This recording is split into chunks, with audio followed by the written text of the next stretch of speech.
Just the way Paul on the Alexandrian ship perceived that the voyage would end in much loss, and warned the centurion, helmsman, and ship owner.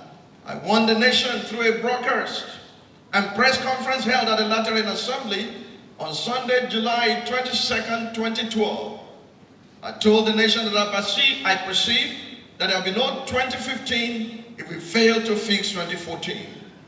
Indeed, those perceptions were signals I was speaking at the time, but there are practical pointers in that direction today, even if faintly perceptible to the discerning. Between 2012 and now, the signs have become more visible. Those stakeholders still refuse to pay attention. Like Paul, our counsel has become unpopular. And as it was in the Alexandrian ship, the majority has asked that the ship of state set sail towards the general elections rather than winter in fundamental reforms such as those proposed in the 2014 National Conference, and the reason is obvious. Just like Fair Havens was an inconvenient place for the Alexandrian ship to winter in, change or reformation is a difficult process and is often not suitable to the comfort zone mentality that prefers to do the same thing over and over again and hope for a different result, a mentality which, according to Albert Einstein, is the very definition of insanity. Ominous shadows and gathering storm. In Acts of the Apostles chapter 27, verses 9 and 10, Acts 27, 9 and 10, when much time had been spent and sailing was now dangerous because the fast was already over, Paul advised them, saying, men, I perceive that this voyage, you can put there this election, 2015, I perceive this voyage will end with disaster and much loss, not only for the cargo and ship, but also our lives. Paul warned there that the voyage will end in disaster, but the centurion, the commander of the army that was charged to take Paul to Rome, was persuaded more by the opinion of the experts in quote, the helmsman and owner of the ship, than by what Paul was saying. One will want to ask, were there no visible signs of the impending storm? Was it just Paul's spiritual perception that was at work? We will find that the journey all the way to Fair Havens from the coast of Asia, beginning from the ship of Adramyttium, was laden with difficulty because of contrary winds that caused difficulty in navigation and obstructed procession. Likewise in our nation, despite the warnings, Mr. President is more persuaded by the assurance given him by the experts and by what others will say if he does not proceed, including the managers of the economy, the organizers of the elections, the heads of the armed forces and security agencies, as well as the expectations of the majority, than by a lone voice charging him to come for a while in order to fix the fundamentals. However, the same question applies in the case of our nation. Is it just my perception and those of others in the minority today that have prompted this warning of an impending storm? Are the signs not visible? What is the weather forecast saying? Weather forecasting entails the gathering of quantitative data and the application of an understanding of atmospheric behavior to predict the changes in weather. Jesus, our Lord, made reference to this practice in Matthew chapter 16, verse 1 to 3. Matthew 16, 1 to 3. Then the Pharisees and Sadducees came and testing him asked that he would show them a sign from heaven. He answered and said to them, when it is evening, you say, it will be fair weather, for the sky is red. And in the morning, it will be foul weather. Today, for the sky is red and threatening. Hypocrites, you know how to discern the face of the sky but you cannot discern the signs of the times. When I first alerted the nation that there will be no 2015 if the fundamentals were not addressed in the year 2012, I was asked if I was given a prophecy in the order of thus said the Lord. Even now, many are asking the same question. At that time, like Paul, I told you that I perceived it, but I would want to ask, are the signs not there? If you can predict the weather, would it not be hypocritical to feign ignorance regarding the foreboding state of the nation? Can we not see the wind, the clouds gathering ahead of a major storm? Hear my warning today. There is too much turbulence ahead. A competent earthman knows not to sail in such a situation. Instead of ignoring the weather forecast, only to subsequently shipwreck, kill himself, the crew, the passengers, as well as destroy the ship and the cargo. I will briefly highlight certain crucial developments that we may be disregarding as we sail into the general elections. But I must first point out that the purpose for highlighting these red flags is to challenge decision makers and political stakeholders, as well as security, military, and intelligence agencies, to take the steps necessary to avoid crises before elections, during elections, and after elections, whenever they hold. I must also warn that if we sail into general elections at this time without fixing the fundamentals, no matter what precaution is taken by the helmsman and the owner of the ship, once the ship sets sail from fair havens, an encounter with Euroclydon will be inevitable. Against this backdrop, I present the signs of the gathering storms. Sign number one: poor level of election preparedness. That's sign number one. Reasonable people are inclined to ask how prepared the Independent National Electoral Commission, INEC, is for the upcoming general elections. Despite the desperate efforts of the Commission to manage pre-election logistics, the tales of woe that have trailed the permanent voters' card collection exercise have raised a lot of questions as to the level of preparedness of the Commission, with many Nigerians feeling disenfranchisement. Sign number two: safety and security risks. A study on Boko Haram attacks in Nigeria in the period between 2006 and 2013 by Chatham House in the United Kingdom revealed that 17 states in the north were terror-prone and recorded varying degrees of violent attacks leading to violent deaths. In terms of frequency of attacks, Borno, Yobe, Kano, Kaduna, Adamawa, and Bauchi, in that order, led the other states. Further compilation of recorded incidents from other sources showed that towards mid-2014, Boko Haram attacks had become an almost daily occurrence in Borno State.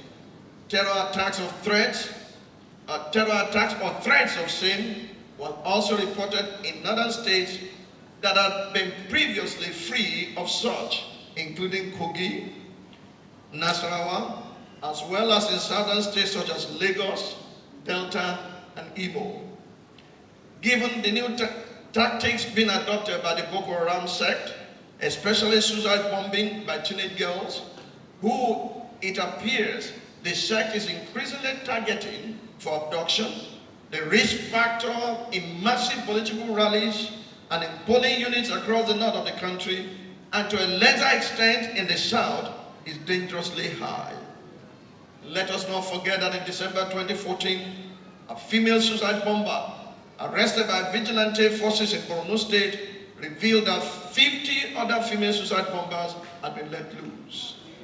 As INEC had requested of the federal government, a massive deployment of armed forces and security agents for the general elections, a proposal that has been opposed by opposing parties I challenge the federal government to conduct an honest assessment of the capability and numerical strength of each of the security agencies and armed forces, and assure Nigerians that the ratio of forces to polling units across the Federation is such that can effectively ward off potential attacks and guarantee security. The logic would be to deploy more forces to areas that are highly prone to terror, but security tacticians must not forget that the seed is a weapon of war. Terrorists might seek to take the nation by surprise and target less protected areas which ordinarily might have been less terror-prone. Sign number 3, the likely minority king-making. Likely minority king-making. Nigeria has a history of lower turnout. Voter turnout. For instance, the 2011 parliamentary elections recorded 25.8% turnout, while the presidential elections recorded 48.32%. In essence, electoral decisions in Nigeria are made by the minority. Given the state of the nation, in spite of the excitement trailing the emergence of candidates, the 2015 elections threatened to record an even worse turnout. Aside the problems associated with voter registration and PVC collection, if the reported hundreds of thousands of displaced persons in terror-prone areas are considered with respect to their status as part and parcel of the electorate, and if terror-stricken towns are considered in terms of polling units involved, then we are faced with the likelihood of massive disenfranchisement and voter apathy that will render the elections disputable and inconclusive. Sign number 4, looming constitutional and legal crisis.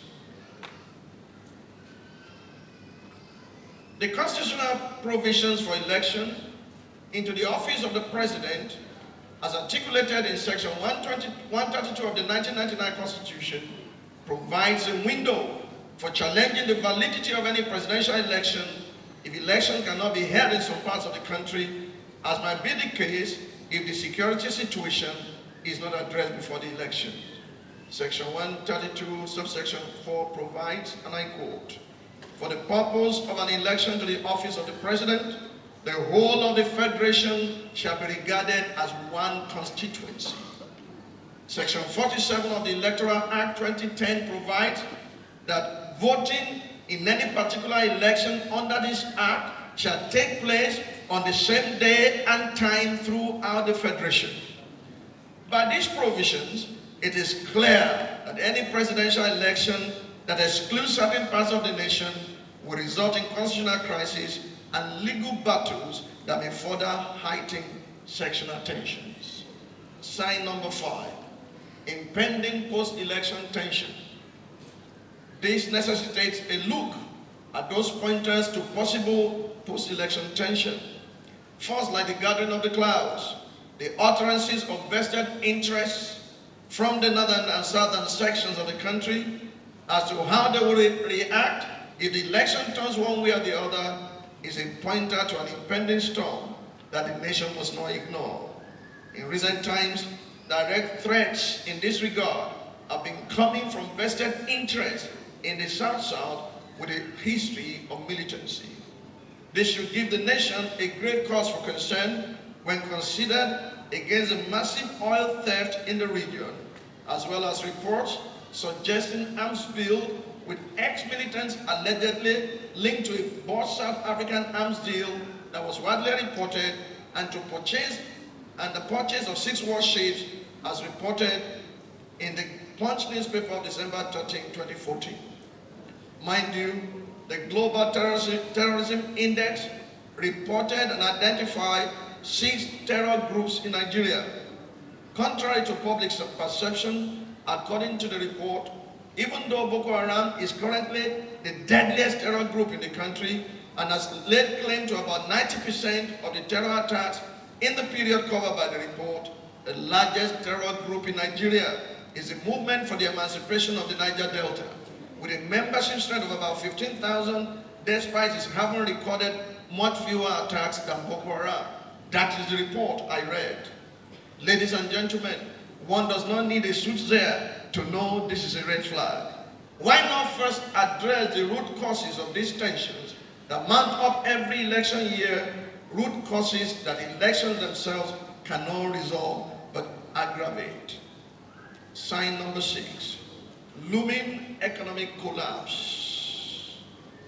Alongside these pointers to political upheaval are the signs of an impending economic collapse. It is necessary to point out one more sign of the gathering storms that has to do with my constituency, the church, and its interactions with the political space in 2015. Sign number 7, potential religious confusion, betrayals, scandals, and persecution.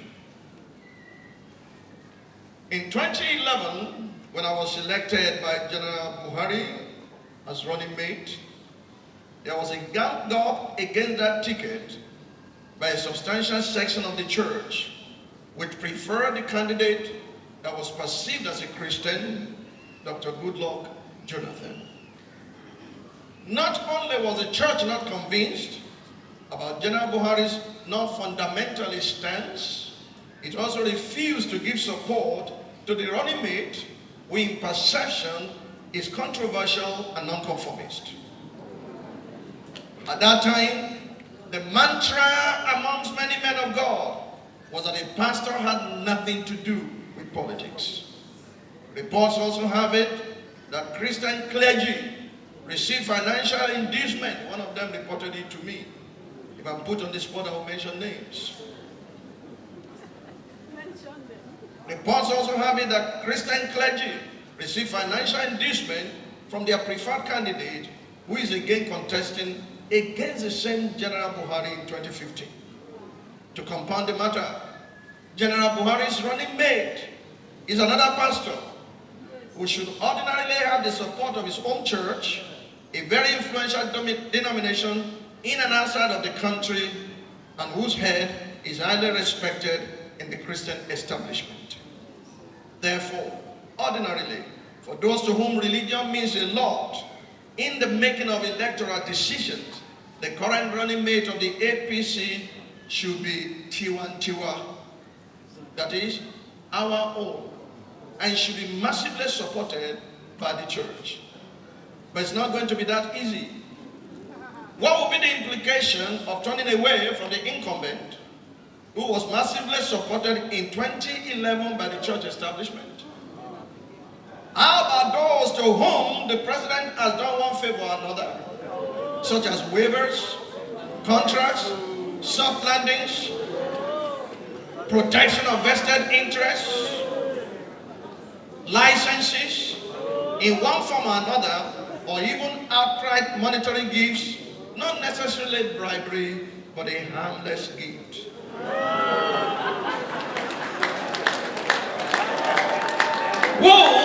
Will these pastors, priests, and prophets now turn against their benefactor, the president, to give support to our own?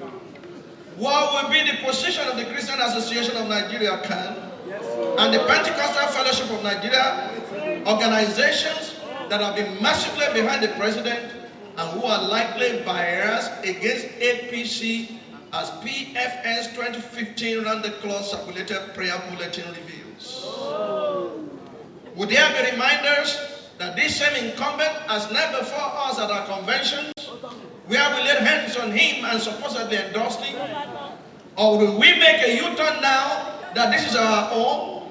Will such a U-turn not come with dire consequences, reminiscent of the Abimelech experience with the men of Shechem in Judges chapter 9, verses 22 to 24? Judges 9, 22 to 24. After Abimelech had reigned over Israel 3 years, God sent a spirit of ill will between Abimelech and the men of Shechem. And the men of Shechem dealt treacherously with Abimelech, that the crime done to the 70 sons of Jerubbaal might be settled and their blood be laid on Abimelech, their brother, who killed them, and on the men of Shechem, those who supported, who aided him in the killing of his brothers. Let us not forget that the men of Shechem paid dearly for it, with their lives intact.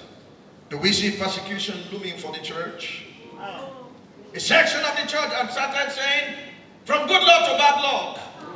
I wonder what the other section of the church will say in the days to come. Do we see persecution looming? Do we see high-profile scandals? Imagining the church makes a U-turn? Or will the church simply deny or betray its own by the deniers that are going on now that we have not endorsed anyone? Will the church, like the ostrich deprived of wisdom, treat its young harshly and choose to support incumbency in order to stay safe and protect waivers, interests, and investments? You said private jets, I didn't say so. With the question of support and endorsement pitch major religious leaders against one another, with brothers fighting against brother, whether in secret or in the open? See what the book of Job says about the ostrich church, the mega church that lacks wisdom. Job 39 from verse 13 to 18. The wings of the ostrich wave proudly, but her wings and pinions like the kindly storks. For she leaves her eggs on the ground and warms them in the dust. She forgets that a foot may crush them, or that a wild beast may break them. She treats her young harshly, as though they were not hers. Her labor is in vain, without concern. Why? Because God deprived her of wisdom and did not endow her with understanding. When she leaves herself on high, she scorns the rod and its rider. He said, I can fly too.